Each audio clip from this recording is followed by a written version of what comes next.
welcome to Gear Up with Big Iron. If we ever have your sale, we're going to work as hard as we can to make sure it's the best sale we ever had.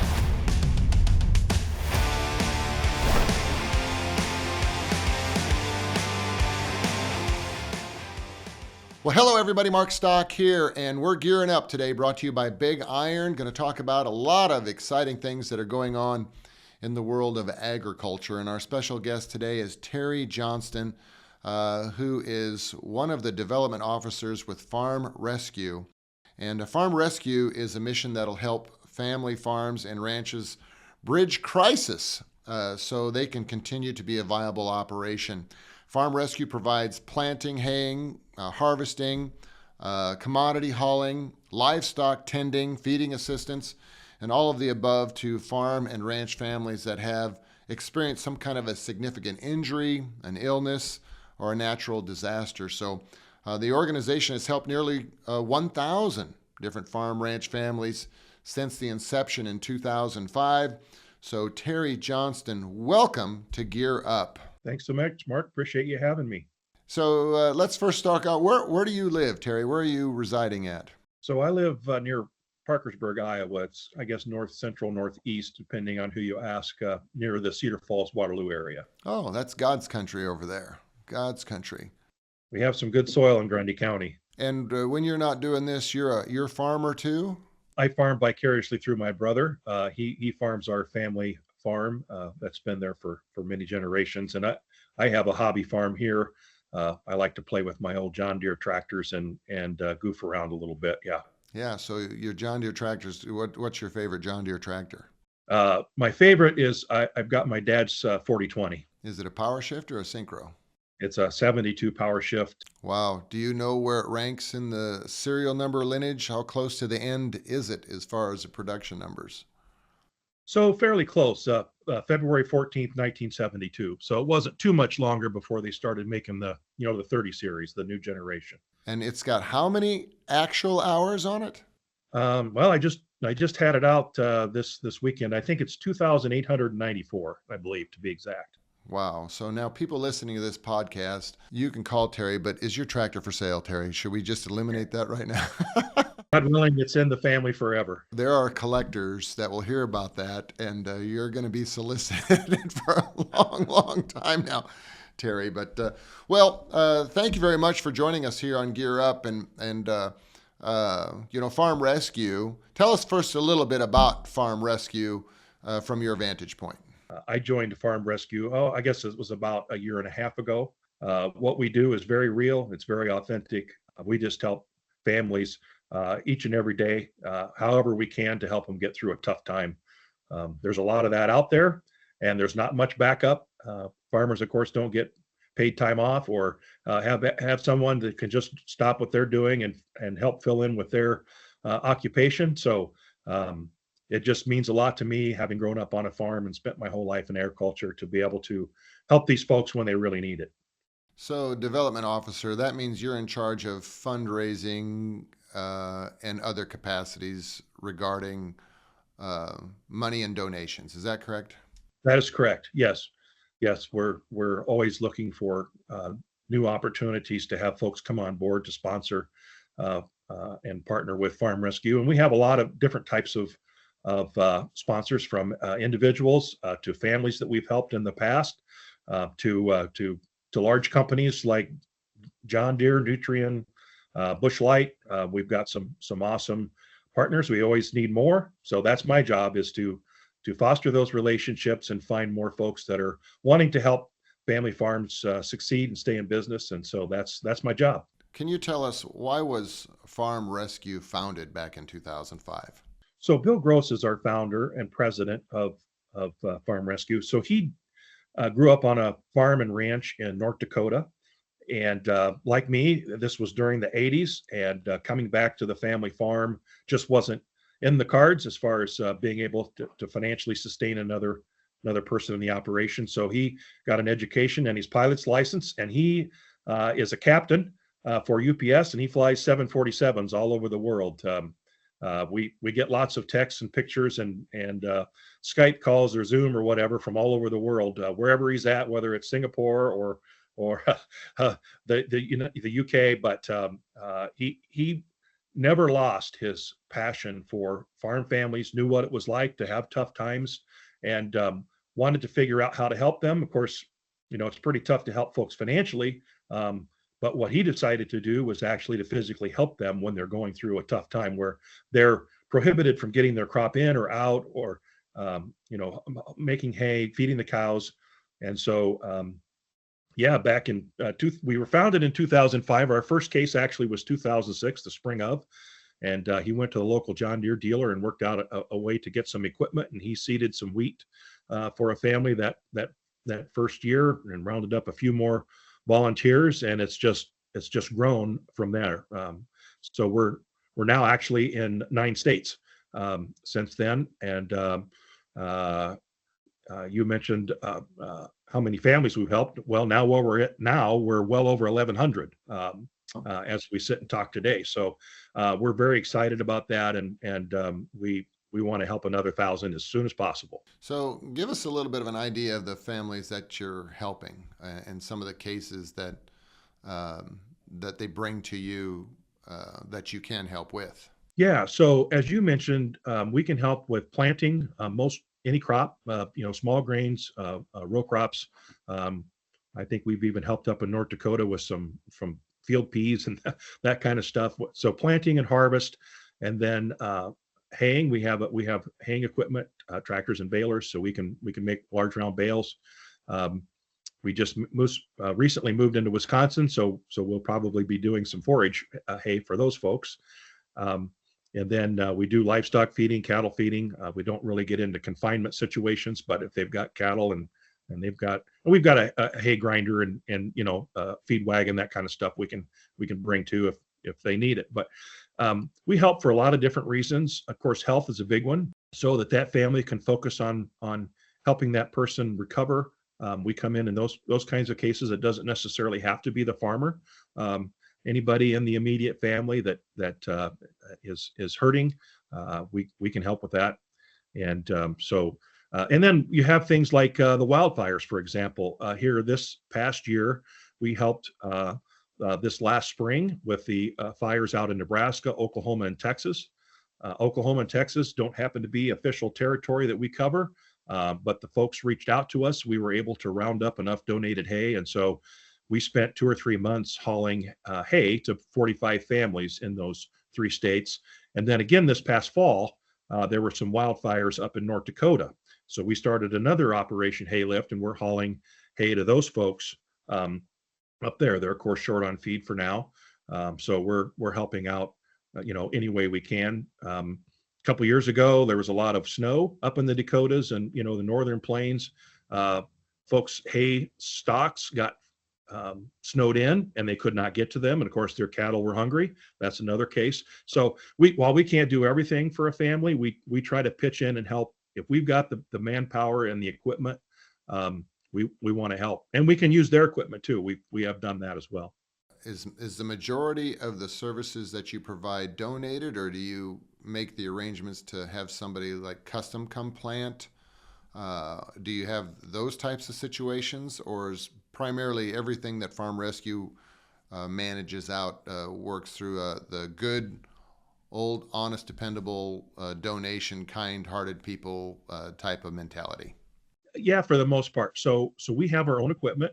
We've got combines, tractors, planters, hay balers, semis, pickups, grain cart. Farm Rescue owns that equipment. We own or rent or lease all of that equipment. Yes, we partner with John Deere. So while our equipment is not free, make no mistake. But yes, now there are instances where we have a family that needs help. They're sick, down, out, whatever, and their equipment is safe for our volunteers to run. It's up to date.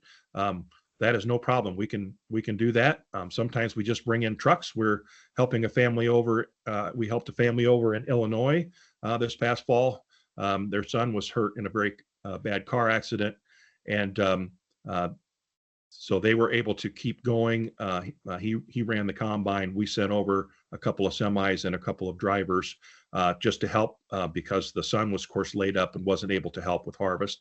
So that's another instance where we didn't need equipment. We had another instance here where a local co-op donated two of their trucks. We had a combine there. We've had dealerships donate a tractor and grain cart, for example. But in most cases, we do lease, rent, or own the equipment that we're using. Throughout this process, and you're helping a lot of people. How do other people get a hold of the Farm Rescue if they have a situation in their family, or if they have a neighbor or something that had an issue that they think they could benefit from the kindness that Farm Rescue can provide? As easy as a phone call, or we do have an application that folks can fill out themselves or refer a family easily enough, 24 hours a day, 7 days a week. That's farmrescue.org. We can talk about that a little bit more if you like. But we try to make it as simple and easy for folks to ask for help. Now, as you and I both know, both being in agriculture our whole lives, farm folks are proud and independent, and they don't like depending or leaning on others, and they don't like asking for help. So as folks listen to this, please be mindful of your neighbors that are suffering, that really could use the help, but certainly aren't going to reach out and ask for it. I would guess probably 75% of our cases, Mark, come to us from referrals. Somebody in the family, their pastor, their seed salesperson, their implement dealer, the mechanic, or the salesperson there. We get a lot of referrals from folks that have a neighbor that's hurting. But it's an easy process. Whether you need help yourself or you know of somebody that needs help, please reach out to us any way you want: email, phone, or fill out that simple application on our website. And that website, once again, is farmrescue.org, O-R-G. That is correct, yes. And then your website has, for our listeners, describe some of the things that they'll find on your website. There's a lot of good information there about Farm Rescue, why what we do, who we've helped. When we're in season, we try to get a weekly or bi-weekly update posted in there. We've got media stuff for folks that want to go there. Maybe they're in the media and they'd like some B-roll footage, or they would like to have some interviews that we've recently done, that kind of thing, to help folks tell our story. Of course, you can apply for help or refer somebody there for help. Also donate. We try to make it easy to donate to Farm Rescue. So you can make a one-time donation, or if you want to do a monthly ongoing, those kinds of gifts are amazing. And we certainly appreciate that. And of course, volunteering. If anybody out there listening is interested in volunteering for Farm Rescue, we always need good, experienced folks that want to help, and they can fill out, again, a simple application, what their skill sets are, what they like to do, when they might want to do it, how much time they have in the year, what time of year, maybe geographically. So we're in 9 states, Mark. So we're in North Dakota, South Dakota, Minnesota, Montana, and then Nebraska, Iowa, Kansas, Illinois, and as of this year, Wisconsin. So folks can also work in any of those geographies they like. Maybe they want to go somewhere a little different, or maybe they're in Kansas, and once their harvest is done with winter wheat, let's say, maybe they can come up and help in the fall, harvest up here or drive a truck or whatever. So we try to be really flexible. I would say presently we have around 600 volunteers from 49 states in our volunteer database. And so we lean on those folks very heavily, to help us get the work done. They're the keystone of everything we do here at Farm Rescue. We are a nonprofit, volunteer-based organization. Well, as agriculture has gotten bigger in the last couple decades, a lot of the challenges are the farm families. There used to be 3 or 4 farms on every section of ground, right? So if somebody had some problems, the neighbors would kind of come together because there was a lot of neighbors there. But there's a lot of areas, when you're driving through a lot of the country, you see an old abandoned farm place because the kids went to college and they got a job and mom and dad stayed out there and there was nobody to fill in the space. So then the next door neighbor took care of, rented out that ground when that farmer retired, and the farmers got a little bit bigger. But we got less dense in terms of our population, which is why, in my opinion, Farm Rescue is a great way to help of people when you just don't have a lot of neighbors. Do you see that coming into play in a lot of these circumstances? Very much so. Yeah, they not only, like you said, they've also gotten bigger. They've taken on more acres, and they're probably just working, to the hilt, and have no plan B if one person is taken out of the scenario. So you're very right about that. Farms have gotten bigger; they're more spread out. Now that doesn't necessarily mean people are less neighborly, but it does mean they also have more to do. Right? They've got their own livestock to feed. They've got their own stuff to plant, and so what we try to tell folks, and when I'm out talking to groups and so forth about farm rescue, just like this, talking about all aspects, not just fundraising, um, you're actually doing your neighbors a favor if you accept help from farm rescue. It takes the pressure off them. It takes the pressure off you. You can focus on recovery. Maybe you've been wiped out by a tornado and you got to deal with contractors and insurance adjusters, and you've got a million things on your plate, plus just the emotional stress and anguish of dealing with terrible loss. If you look at it from the perspective of the person that's trying to manage the crisis, whatever it may be, maybe the principal operator is injured, the other person is left holding the bag, trying to figure out a cropping strategy, right, or a planting strategy, which hybrids and varieties go in which field at what population, what's the row spacing. So that's a lot. And we can help with that. We can come in, we can work with their seed person, we can work with whatever, to make sure that the cropping plan, the harvest plan, whatever gets organized. And if neighbors want to help, maybe we'll do half the corn and they can do the beet. We can work something out to make sure that the neighbors and the community are very involved. A lot of times that family is a member of Farm Bureau, for example, or maybe the corn growers or soybean growers. Those folks always want to pitch in. They'll bring lunch out, or you know what I mean? They'll come around that family when they need that support, help feed our volunteers. So it's really an amazing thing just to see it to unfold. It really is. Well, you hit on something there that really strikes. Sometimes the person that is injured or is, dealing with health issues, that is the main decision maker. And if you can bring in people that will help with that decision-making process, that would take an enormous burden off of that decision maker's mindset. Why their main focus then should be the recovery side of whatever it is they're dealing with. So that in itself, there's a lot of people involved in agriculture that, the husband and wife, some work together as a unit, and sometimes the wife has a job completely off the farm. And if the husband is hurt or struck down, maybe that person doesn't know enough about that to help move the needle forward. So farm rescue, if you could provide people like that, congratulations. That's a wonderful, wonderful aspect of what you're doing. Yeah. And we've had cases where they're both involved in the operation, but maybe the child has cancer and they need to be taken off. It's sometimes out of state for treatments and that sort of thing. And it's right in the middle of planting or harvest.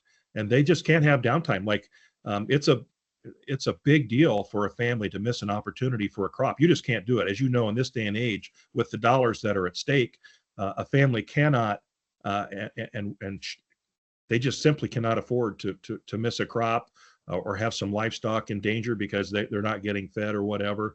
So, that the premise that Farm Rescue was founded on, of course, was neighbors helping neighbors. We're just some of us are just from another state, and then keep that family farm in business, keep it financially viable. You mentioned that at the beginning of the episode. It's so important to make sure that nothing falls through the cracks for that family, so they can get through whatever, and probably whatever they're dealing with costs a lot of money, also, right? So they're dealing with depreciation on equipment or buildings because they were blown down by a tornado, right? Or they're dealing with medical expenses and that sort of thing. So the last thing they need to be worried about is their living, right? So we're going to come in, we're going to make sure that their crops get planted properly or harvested properly, the cattle get fed, the hay gets made, whatever it is, so that they can keep going and not miss out. Like, for example, we helped this female rancher over in Wisconsin this summer. She had suffered 3 years of drought in a row and just had simply exhausted her resources for hay. And of course, this was in the spring, and so she didn't have any hay coming yet. And while they were getting rain, it did her no good. And she had exhausted her financial and physical resources. She reached out to Farm Rescue. We found a farmer that was willing to donate a semi-load of big bales of hay, and we hauled them over there for her, and it was life-changing for her. She was able to keep going, and till the crop came this past summer, and she's doing well. But those are some of the cases where it's just critical that they get some help. So your job as the development officer is to help get the word out about Farm Rescue, and what modes of action, or what do you do to accomplish that task? Well, certainly this is one of them. We have gracious hosts that are willing to help us tell our story and get the word out to folks. The last thing we want is somebody missing an opportunity to have our help, not having heard of Farm Rescue. That's awful. So we appreciate folks like yourself that are willing to help us do that. Of course, when I'm talking to sponsors, we really want partners, right? So we want folks that will not only give us financial support, but engage Farm Rescue in their day-to-day operations. So Whiffles, for example, is our seed sponsor, and they've had us come into their sales kickoff meetings, and also they've done fundraisers for us, like at the Farm Progress Show at their booth. They've invited us to come in, and they help promote. So in a lot of ways, it's so helpful when our partners do that. We don't have a big marketing department. We have a department of one. We don't have a marketing budget per se. We're an operations outfit. We spend our money on helping families. That's what we want to do. We do trade shows. We're blessed in many ways. Farm Progress, for example, this past year donated those lots to us to have a booth there. And that was huge to us. We were able to talk to a lot of people in a very short period of time, help get the word out. And we had lots of support. I think maybe you and I are going to talk about that in a little minute. But we appreciate folks that help us do that. Radio, we have some radio stations that have donated or discounted ad space to us. We have a company up in North Dakota and South Dakota that's donated billboards to us, so we can get the word along the interstates. And so lots of different ways to be creative and helping get the word out, about Farm Rescue. So you mentioned Farm Progress, and I'm sure you attend a lot of trade shows throughout the states that you're in just to help get that word out. But, this last Farm Progress in Boone, Iowa, a gentleman donated a tractor. Why don't you tell us about that? Yeah, he sure did. He was one of our supporters from up in Minnesota, donated an old Farmall 450 to us. And said, "You guys do what you want with it. I'd like to see you have it, and you can keep the proceeds from that." So from there, I reached out to my friend Machinery Pete, and he says, "I know a guy," and so he says, "Call Mark Stock. I think he would love to help." And sure enough, I called, and you and I talked, and you were gracious enough to include that tractor in the auction just following the Farm Progress Show. And so we were able to have that tractor there on display throughout the show.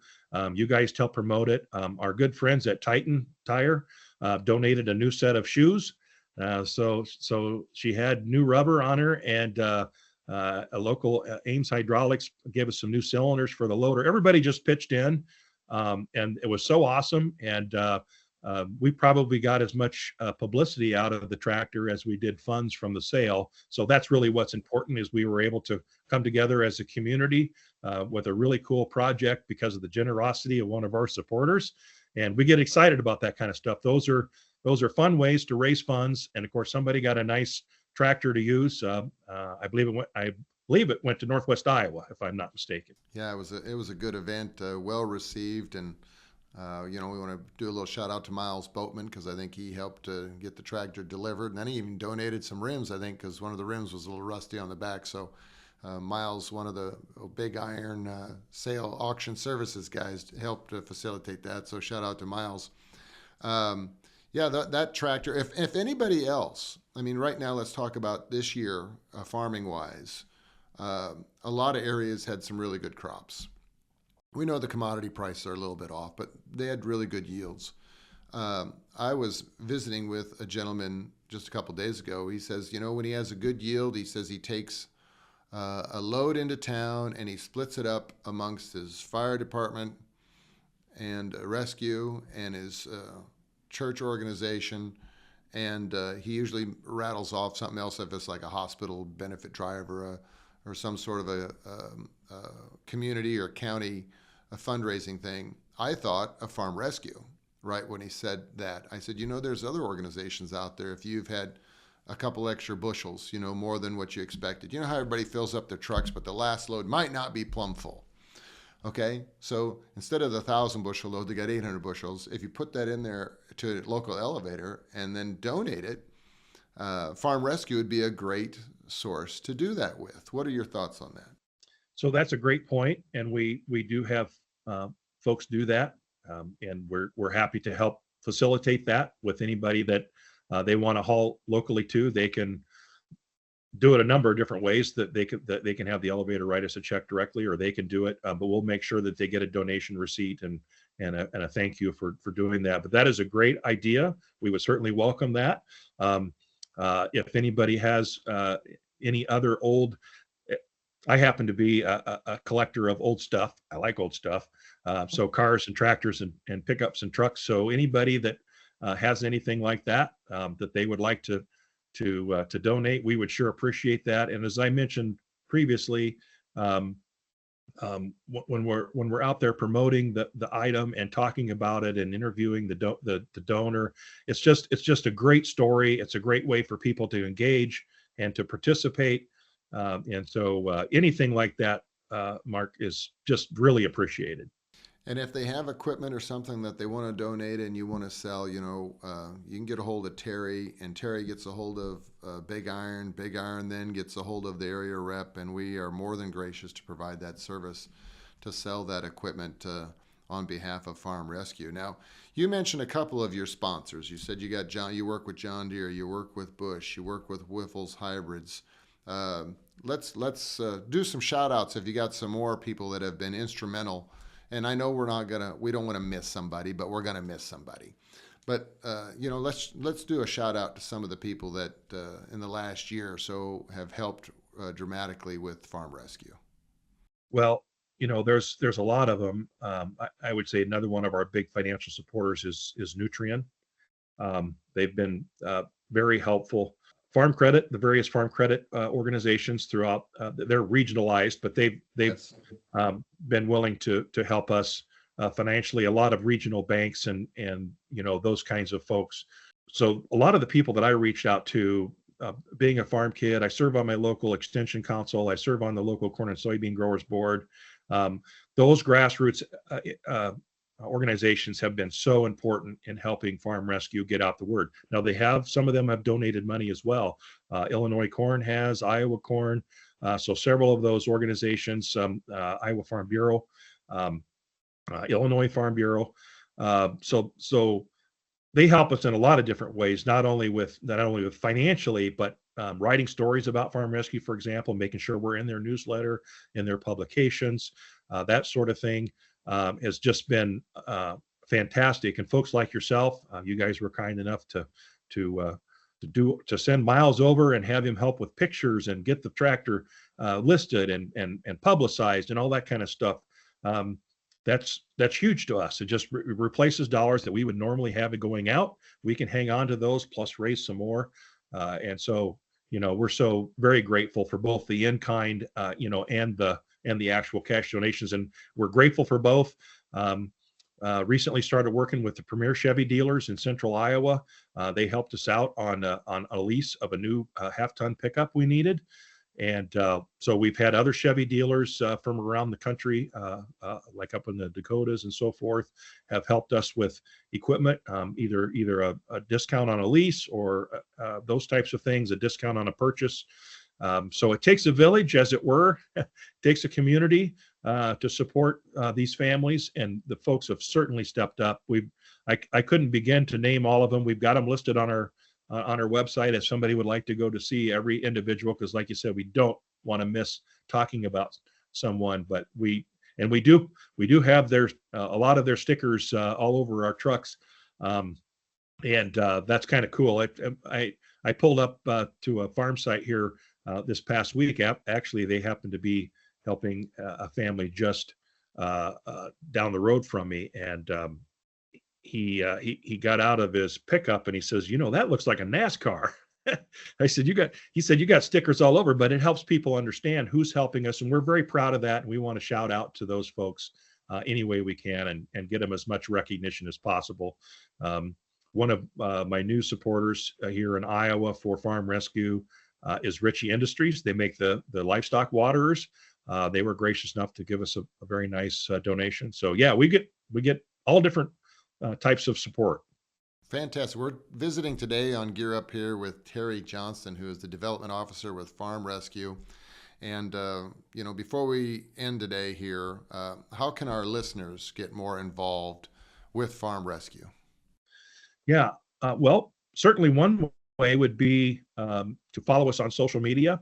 So we have a Facebook page that's we try to keep people up to date with what's happening with Farm Rescue, as well as LinkedIn, Twitter, Instagram. So those are some things they can do. That's also helpful if they share what we have going on. Maybe we have a fundraising, campaign going on, something like that, or a story about a family in their area that was helped. If they want to share that, that's super helpful.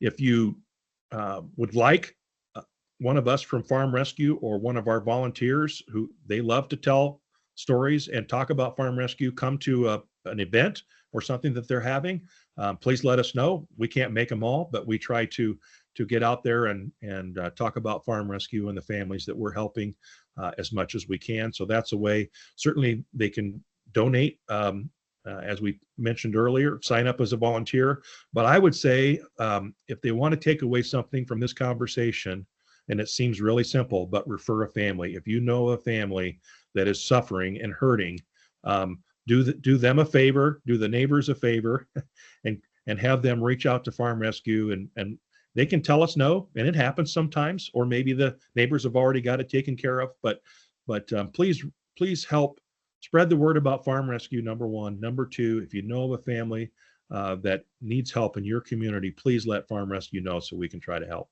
One of my mentors a long, long time ago told me it's a sign of strength to ask people to help you.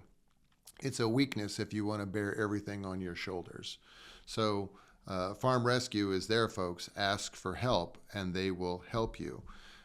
We want to thank Terry Johnston and all the people that work through Farm Rescue, and the founder that had the original idea to get this started, and all the people that surrounded that idea. Job well done. And there's so many people out in rural America that need some help every now and then. And I think people like the thought of giving and volunteering, because it makes them feel like they have a purpose more than just a 9-to-5, right? So thank you very much to Farm Rescue. Anything else that you want to touch on before we sign off on this edition of Gear Up? Well, it's my pleasure to be on the show with you, Mark, and I appreciate the invite. And I want to tell you about our volunteers just for a second. These folks are some of the most empathetic, compassionate people you will ever meet. We're not going in for a barn raising where everybody's in a good mood and happy and whatever. These folks are coming in at the family's darkest hour, most likely. And they're just so amazing to be able to come in, to do the work, support the family, be there for them. They form lifelong relationships and friendships in many cases. And so it's one of the most amazing things I've ever been part of in my life. And I've been involved in church and school and my local county leadership and on the ag side of things and others. But these are some of the most amazing folks you'll ever meet. I hope everybody gets to meet what we call our angels in blue. They are amazing people, and we're so grateful for them because they are Farm Rescue. That's who we are. Very well said, sir. Thank you very much. Once again, we want to thank Terry Johnston for joining us here today on Gear Up. He's the development officer with Farm Rescue, and if you want to participate or know more about the organization, how to help, how to donate, just go to farmrescue.org. Or Terry, what's a good phone number for them to reach out to? Well, they can call me personally if they like. It's 515-601-2891. All right. Well, thank you very much. Once again, thanks to Terry Johnston and to the fine folks at Farm Rescue. This is going to conclude this particular podcast. I know we're here in December. We're getting ready for some cold weather across the country. But please share this podcast with all of your friends. Tell everybody about it, because the goal at the end of the day is to warm the hearts of everybody through the services that Farm Rescue can provide. And you do that by telling everybody about it. So share these thoughts with your friends and your families. And if you know of somebody that needs some help, please go to farmrescue.org. Thank you very much. Have a wonderful week.